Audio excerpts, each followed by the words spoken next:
Depuis des millions d'années, je suis le témoin de l'évolution de notre planète. J'ai observé la Terre se transformer, les rivières se creuser et les forêts grandir. Je suis le géoparc Pfannen-Ardenne.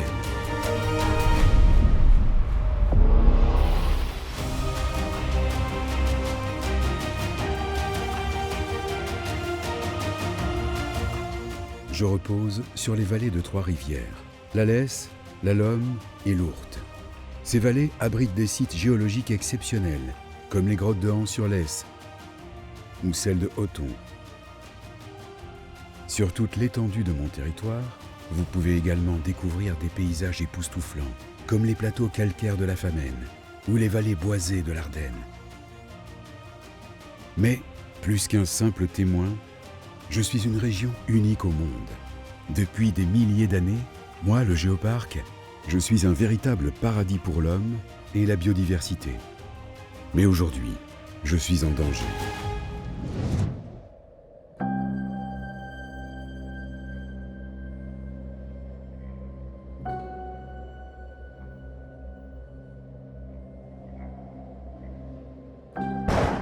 Décidément, rien ne va plus. Le climat devient fou. Sécheresse, inondations, tornades. Venez ici! Venez ici! Derrière la finale! Au but de courant et revient. Les éléments naturels ne cessent de se déchaîner, provoquant le chaos. La tornade qui a été observée dans le géoparc en 2021 est une tornade de catégorie 2. Ça veut dire qu'on a pu avoir des vents atteignant les 200 km/h. Les vents violents et les pluies diluviennes transforment les rues en véritables torrents, détruisent des quartiers entiers. Au niveau des précipitations, on remarque une augmentation maintenant, depuis 40 ans environ, des extrêmes de précipitations sur des courtes durées. C'est-à-dire qu'on a une augmentation des jours, on a des précipitations abondantes, avec des cumuls de précipitations vraiment énormes. Au sein du géoparc, par exemple, on a eu à Nassogne 160 mm de précipitations en 3 jours. C'est la quantité qui tombe normalement en 2 mois. Et donc ça a produit des inondations massives sur les différents bassins versants, dont notamment la Lesse et la Lomme au sein du géoparc. En l'espace de quelques heures, ses habitants ont tout perdu. Le traumatisme est réel. La peur de vivre de nouvelles catastrophes naturelles ne les quitte plus. C'est sûr que si on ne fait rien, le changement climatique va s'intensifier. Le climat va continuer à se réchauffer de 4-5 degrés avant la fin du siècle. Et les conséquences, c'est une augmentation des phénomènes extrêmes. Au sein du géoparc, comme ailleurs en Belgique, le phénomène le plus évident, c'est en fait une augmentation des périodes de vagues de chaleur. Si tous ces changements climatiques perdurent et s'amplifient, moi, le géoparc, je risque de me retrouver à bout de souffle.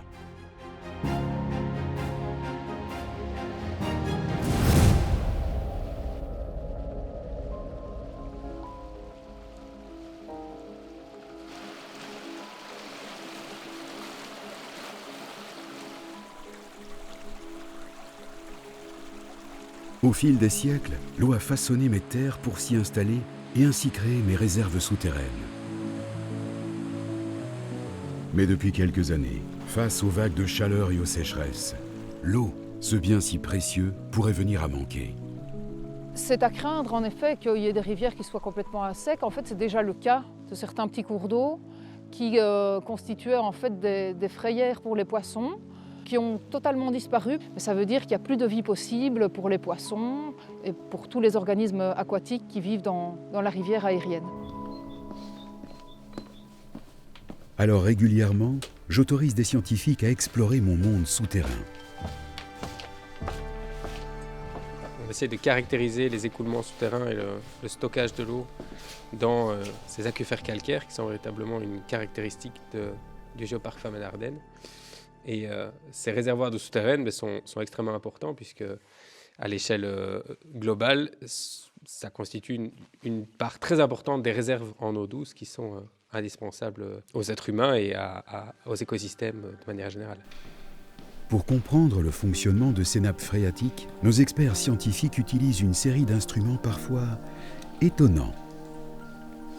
Donc une des méthodes assez intéressantes pour pouvoir étudier les écoulements souterrains, c'est la méthode d'essai de traçage. Donc ce qu'on va faire, c'est qu'on utilise des traceurs fluorescents, qui sont des produits colorants qui vont se dissoudre dans l'eau jusqu'à ce qu'ils soient invisibles à l'œil nu, mais qu'on puisse toujours les détecter à l'aide d'appareils assez performants, qui s'appellent des fluorimètres de terrain.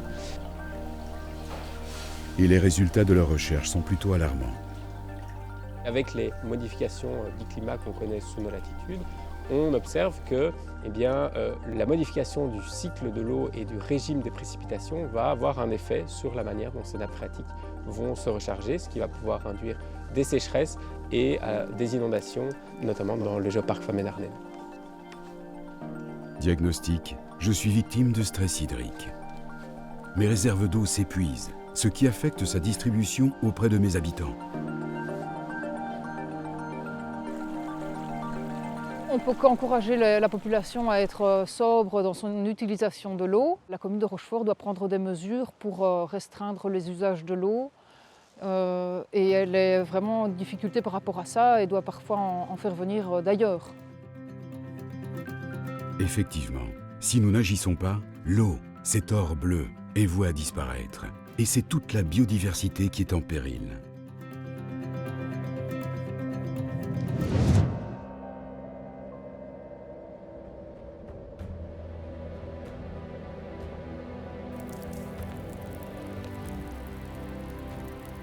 Aujourd'hui, il pleut trop, ou pas assez. Les thermomètres s'affolent. La sécheresse gagne du terrain. On va observer par exemple un assèchement des mares en été ou un assèchement de manière plus générale de milieux humides tels que des prairies humides, des forêts alluviales, etc. Et donc cet assèchement des biotopes va avoir un impact sur les espèces qui sont dans ces habitats. La raréfaction des zones humides met en péril le cycle de reproduction des amphibiens, comme la grenouille rousse, fragilisant son écosystème. Un écosystème, c'est un ensemble de relations entre l'espèce et le milieu, mais également entre les espèces. Et donc, lorsqu'une espèce est menacée par une perturbation ou une autre, cela va avoir un impact sur les autres espèces qui y sont liées. Donc, si la grenouille rousse disparaît, cela pourrait avoir un impact, par exemple, sur son prédateur. Côté flore, le constat n'est pas plus réjouissant. Là, les vagues de chaleur sont de plus en plus extrêmes. Nos forêts suffoquent. Donc il y a effectivement toute une série de dépérissements qu'on observe sur plusieurs essences, principalement en Famenne parce que c'est là où on a les conditions les plus dures, même au niveau de la région wallonne, à la fois par un manque de pluviosité et par les types de sols. Les arbres, eux aussi, souffrent de stress hydrique. Face au manque d'eau, ils tentent de trouver des solutions et mettent en place des moyens de défense aux conséquences dramatiques. Leurs feuilles sèchent, brunissent et finissent par tomber. Le peuplement forestier est donc devenu totalement vulnérable. Aux sécheresses s'ajoutent les attaques de pathogènes tels que la crise du scolite. Le scolite, c'est un petit insecte qui va piquer le bois, y creuser des galeries au niveau de l'écorce pour aller se reproduire. Les larves vont survivre à l'intérieur de l'écorce. On voit ici les galeries, toutes les galeries de ponte. L'insecte, une fois qu'il va être mature, va pouvoir ressortir et aller infecter d'autres bois. On voit sur les arbres qui sont un peu derrière des décollements d'écorce et alors les pointes des arbres, toutes les aiguilles qui commencent à tomber et donc au final les arbres sont morts. Pour combattre cette prolifération de scolites, de grandes parcelles d'épicéas sont rasées, les forêts sont dénudées, les paysages sont défigurés. Suite aux augmentations des vagues de chaleur et des sécheresses, mes forêts font face à un autre danger, l'incendie ravageur. C'est effectivement un risque, peut-être plus dans certains types de peuplements que sont les peuplements de pins. Si on prend toute la zone qui est plus du côté de Hans-sur-Lesse, Bellevaux, Rochefort, qui est plus du pin noir, où là le risque d'incendie est peut-être plus important qu'ici où on est majoritairement dans des peuplements feuillus. Que vous soyez citoyen ou visiteur du géoparc, la prudence est donc de mise afin de sauvegarder mes forêts et mes réserves naturelles.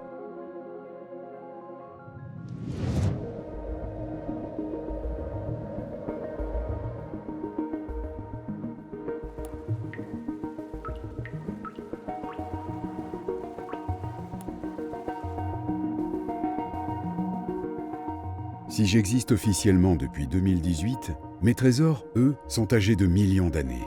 Je plonge mes racines dans le karst, cette roche calcaire qui a connu une longue histoire mouvementée. Une histoire qui a façonné les paysages de la Calestienne, une région entre la Famenne et l'Ardenne et qui a donné naissance à des structures époustouflantes. Grottes, rivières souterraines, stalagmites et autres concrétions, véritables archives terrestres. Une histoire géologique qui a débuté il y a 390 millions d'années. Ce vaste monde souterrain est un véritable laboratoire pour les scientifiques de la Terre, dont les recherches sont directement liées aux enjeux de la planète. La géologie, qu'elle soit dans le cadre du géoparc ou ailleurs, est la science du passé. Donc, ce qu'il faut retenir, c'est que la géologie va nous donner des informations, par exemple, sur le détail de l'évolution climatique. Pour percer les secrets du climat de la planète, les scientifiques se transforment en de véritables enquêteurs, arpentant les profondeurs de la Terre à la recherche d'indices. Donc ici, on est devant une coupe typique, période glaciaire, période interglaciaire. Donc durant les périodes glaciaires, on a surtout des matériaux comme des cailloutis, du sable, de l'argile qui vont se déposer. Et puis après, avec l'amélioration climatique, on aura la formation de stalagmites, stalactites, etc., qui viennent sceller cet ensemble qu'on appelle l'ensemble détritique. La Terre connaît depuis 2 600 000 ans des alternances entre périodes glaciaires et interglaciaires. Actuellement, nous approchons de la fin d'une période interglaciaire dite chaude d'environ 12 000 ans. En toute logique, une nouvelle période glaciaire devrait arriver. Mais l'activité humaine et l'augmentation de gaz à effet de serre pourraient contrarier ce cycle. Ici, on est en train de réchauffer le climat et ce climat est en train de changer rapidement. Donc, il est important de mieux connaître le couplage entre ce changement climatique rapide et comment l'environnement va s'adapter, va changer suite à ce changement rapide. Au cours de leur enquête, nos scientifiques s'intéressent à ce type de concrétion bien spécifique, la stalagmite. Le goutte-à-goutte qui l'éclabousse perpétuellement dépose au fil des siècles d'infimes particules de calcaire dissous. C'est ainsi que la concrétion se forme et s'élève petit à petit en fonction de la pluviométrie en surface. La stalagmite porte en elle des messages sur l'environnement de la grotte qui a vu la croissance de cette stalagmite. Une stalagmite qui se développe pendant un tel type de climat ne va pas nous délivrer le même message qu'une stalagmite qui s'est développée pendant un climat différent, avec une autre couverture végétale par exemple. Et donc notre travail a consisté à prélever une stalagmite pour l'étudier, une stalagmite tout à fait caractéristique et qui a un sens géologique. En effet, la fouille de cette structure géologique devrait contribuer à mieux cerner le contexte environnemental et climatique qui accompagne son édification. Mais étudier une stalagmite n'est pas aussi simple. Les géologues utilisent la technique de carottage pour extraire un cylindre de roche de manière précise. Cette méthode permet de minimiser l'impact sur la grotte tout en offrant des avantages scientifiques considérables. Ce que nous voyons ici, c'est la succession des couches de croissance de la stalagmite qui sont, pourrait-on dire, comme les pages d'un livre géologique. À nous de déchiffrer les pages, ce qui est écrit sur ces pages, pour retrouver des anciens climats, une ancienne couverture végétale, éventuellement d'anciens tremblements de terre. Les messages délivrés par les stalagmites sont innombrables. Composition isotopique, présence de pollen, alternance de couches sombres et plus claires révèlent l'histoire climatique de la grotte et permettent d'établir une ligne du temps de ces changements rapides du climat. Une fois qu'on connaît mieux ces changements rapides, on va pouvoir les comparer à des changements de société par le passé. On sait bien que vers 4200 ans environ, il y a eu des grandes sécheresses dans le sud de l'Europe et au Moyen-Orient qui ont affecté durablement, de façon très importante, certaines grosses sociétés établies. Et donc c'est là que c'est intéressant de voir comment ces sociétés ont changé, comment elles se sont adaptées pour au mieux nous préparer, nous, la société d'aujourd'hui, à ces changements climatiques en cours. Malgré les multiples recherches scientifiques menées dans les grottes, je reste profondément préoccupé par l'impact du changement climatique sur notre environnement. sur notre biodiversité et sur notre civilisation.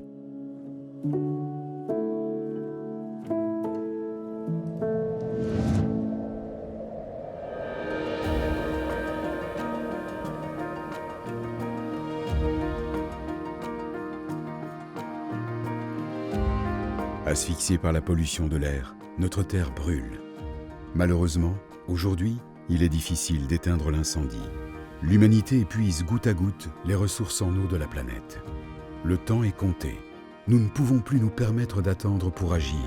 Une crise mondiale de l'eau est imminente. Il faut prendre des mesures concrètes pour préserver notre environnement et assurer un avenir durable pour les générations futures. Nous devons travailler ensemble pour réduire les émissions de gaz à effet de serre, pour développer les énergies renouvelables et le tourisme durable, pour protéger nos forêts, nos prairies et nos rivières. Nous devons poser des actions concrètes, comme la réhabilitation des habitats naturels, la plantation de différentes essences d'arbres plus résistants, des zones d'immersion temporaire ou encore des murs anti-crues pour lutter contre la montée des eaux. En tant que géoparc, je tente de conserver cette coexistence harmonieuse entre les êtres humains et la nature. Seul l'engagement des hommes à préserver les écosystèmes nous protégera tous des catastrophes naturelles liées au changement climatique. J'appelle chacun d'entre vous à poursuivre cette mission vitale pour notre avenir.